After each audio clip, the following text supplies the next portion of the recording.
O Washington Post garante que um acordo entre Israel e Hamas finalmente foi finalizado e deve ser anunciado oficialmente nas próximas horas. Vamos dar uma analisada aqui exatamente o que tange esse acordo e se de fato ele tem chances de acabar com o conflito em Gaza. Já adianto para vocês, spoiler aqui do vídeo, muito possivelmente não. Para finalizar, pessoal, falar um pouquinho também sobre o aumento da violência na Cisjordânia. Isso, inclusive, está denunciado pelos palestinos que ali ocupam, só que Israel alega que não é verdade. Vamos discutir quais são as possíveis causas e consequências de uma guerra que pode se alastrar não só na faixa de Gaza, mas também partir para algumas áreas da Cisjordânia. Se vocês querem entender um pouco mais sobre esses assuntos, e muito mais também sobre geografia, geopolítica, atualidades, política, polêmicas, enfim, tudo para você se manter sempre bem atualizado, já se inscreve no canal, deixa seu like, compartilha esse vídeo, que eu, professor Ricardo, conto muito com a sua ajuda. Belezinha?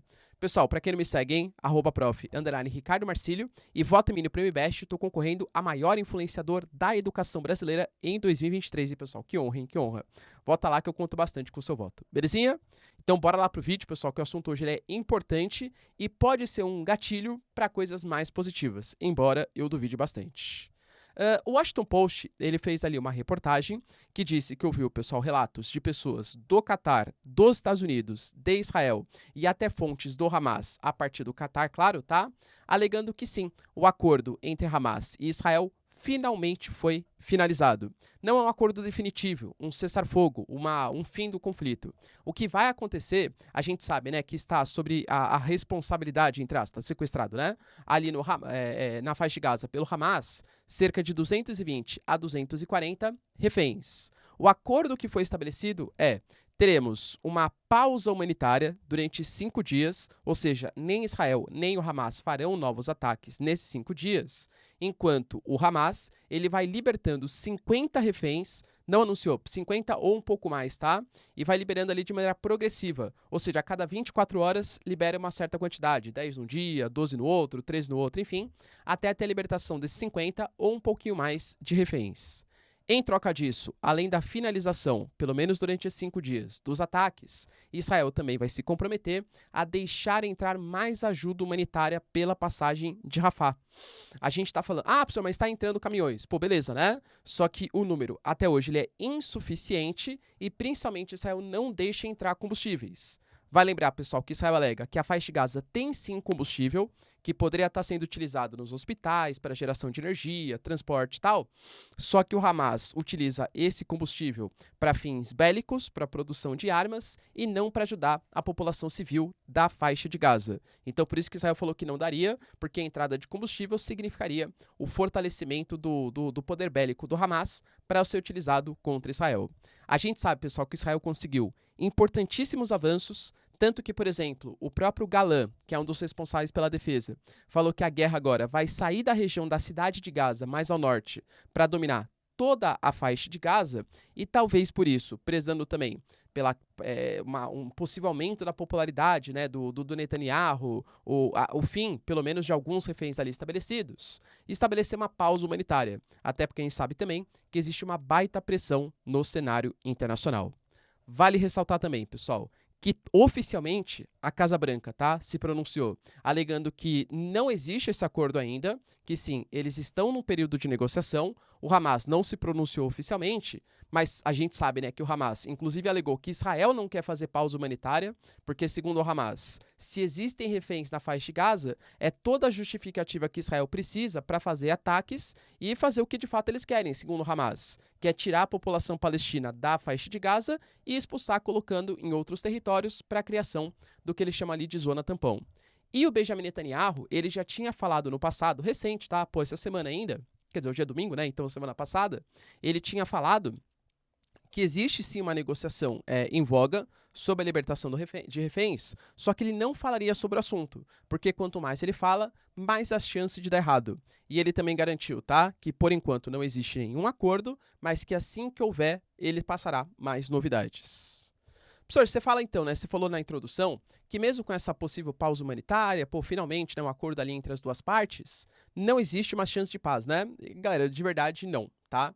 Por exemplo, a gente teve lideranças do Hamas, inclusive, dando pronunciamento, falando assim, ó, em toda a guerra, a gente teve no Afeganistão, a gente teve, citou o caso também da Ucrânia, se eu não me engano, enfim, citou um monte de casos ali de guerras em que houve sacrifícios em nome de um bem maior. Professor, como assim? Basicamente o que ele está falando é que, de fato, a população palestina vai ter que morrer. Vai ter que morrer para conseguir formar um Estado palestino, segundo o líder do Hamas. Vai lembrar, pessoal, que ele não está na faixa de Gaza.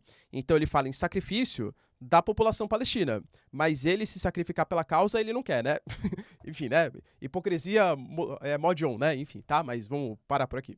Enfim, e a gente também, pessoal, teve declarações do Benjamin Netanyahu falando que não há chance, segundo ele, da faixa de Gaza ficar sob domínio da autoridade palestina, da ANP, né, do Mahmoud Abbas. Inclusive, o Benjamin Netanyahu fez grandes críticas a Mahmoud Abbas, porque, segundo ele, um líder palestino deveria condenar as ações do Hamas, que não foi o que o Mahmoud Abbas fez. Lembrando que também, pessoal, isso vai contra todos os princípios que estão tentando ser estabelecidos pela comunidade internacional.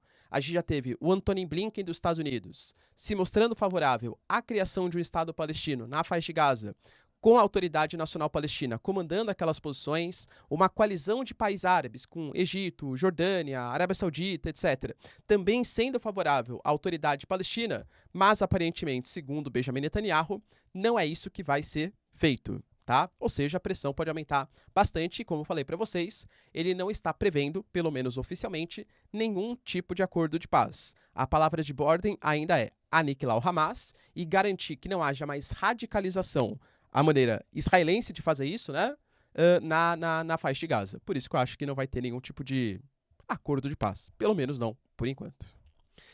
Outra notícia, pessoal, que movimentou bastante, está ligada às declarações da Cisjordânia, de palestinos que vivem na Cisjordânia.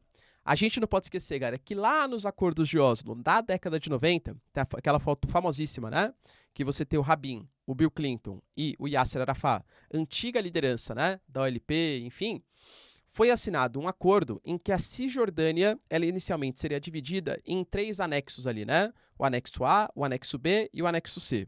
O anexo A e o anexo B teria parcialmente algum tipo de autoridade palestina comandando aquelas posições, só que lembrando, sob os domínios ainda e influência de Israel, e o anexo C completamente dominado por Israel. Hoje, a gente fala de uma Cisjordânia que tem cerca de 3 milhões de habitantes, sendo que 300 mil palestinos vivem no anexo C. E existe também o que a gente chama dos assentamentos judeus, dos colonos judeus que estão estabelecidos principalmente nesse anexo C. Isso dá mais ou menos, pessoal, uns 400 mil colonos. E a gente sabe que nesse momento de tensão, e não é de agora, tá? Aliás, até o próprio Yair Lapid, que é o líder da oposição, falou, olha, o Benjamin Netanyahu, ele tem que ser tirado do poder porque ele não consegue fazer um meia-culpa. A gente sabe, pessoal, que o Benjamin Netanyahu, para conseguir se eleger, ele teve que se aliar com extremos nacionalistas da monta de Ben-Gvir, de Smotrich, que fazem declarações completamente infelizes e estão incentivando o maior número de construção de assentamentos judeus no território da Cisjordânia. Então, a radicalização aumentou aí. A gente teve, pessoal, ataques ao campo de Jenin, a gente teve ataques, por exemplo, em áreas dos palestinos que vivem na Cisjordânia, principalmente nessa posição do anexo C, e isso aumentou demais. E claro, quando aumenta a violência de um lado, vai aumentar a violência do outro. A gente teve jornalista americano falando, pessoal, que nunca viu a presença da Jihad Islâmica e do Hamas tão forte na Cisjordânia, na faixa de Gaza sim, né? Mas na Cisjordânia como esteve agora.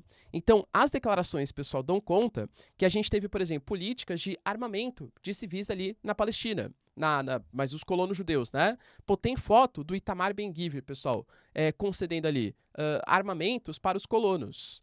A gente fala que nesse último mês, desde os ataques do Hamas, o número de armas que foram distribuídas, principalmente na Cisjordânia, para israelenses, é o mesmo número dos últimos 20 anos de Israel. E a gente sabe também que tem denúncias dos palestinos que há um aumento das tensões com judeus, por exemplo, impedindo que palestinos participem ali. A Palestina, a Cisjordânia é muito forte na produção de azeitonas, né? Para fazer azeites, tudo tal. E a gente já teve ataques aos campos. A gente teve, por exemplo, pessoal, denúncias que os israelenses estavam falando de uma nova Nakba. Nakba é como se fosse um significado, né?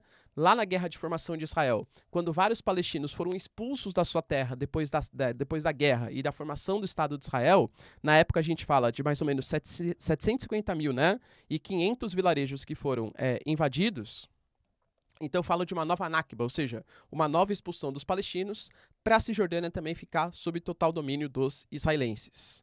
Segundo, pessoal, denúncias dos palestinos que ali vivem, 93% dos ataques, das mortes que acontecem dos colonos israelenses contra os palestinos árabes que vivem na Cisjordânia não são sequer investigados. Os números que são passados são de, até agora, tá, pessoal, 200 mortes e mais de 1.000 expulsões de palestinos na Cisjordânia, sendo que dessas mortes, 51 foram crianças. Ou seja, perceba, pessoal, que o radicalismo ele aumenta e, geralmente, mesmo que não seja o Hamas ou a Jihad Islâmica, muito possivelmente um grupo extremista fala assim, tá vendo, ó, e os israelenses não querem conviver com a gente? Olha a figura do Ben-Gvir, olha a figura do Smotrich, que é colocado como liderança. E isso pode radicalizar ainda mais o discurso. Ou seja, previsões, hein? Pessoal, se continuar nessa proporção do conflito, pode ser que o radicalismo não esteja só na faixa de Gaza, mas também aumente para a Cisjordânia, o que, claro, dificulta ainda mais um processo de paz. Beleza, pessoal? Deu para entender os principais acontecimentos? Se vocês curtiram o vídeo, então, ó, já deixa seu like, se inscreve no canal. Tamo junto, beijos, abraços e tchau, tchau.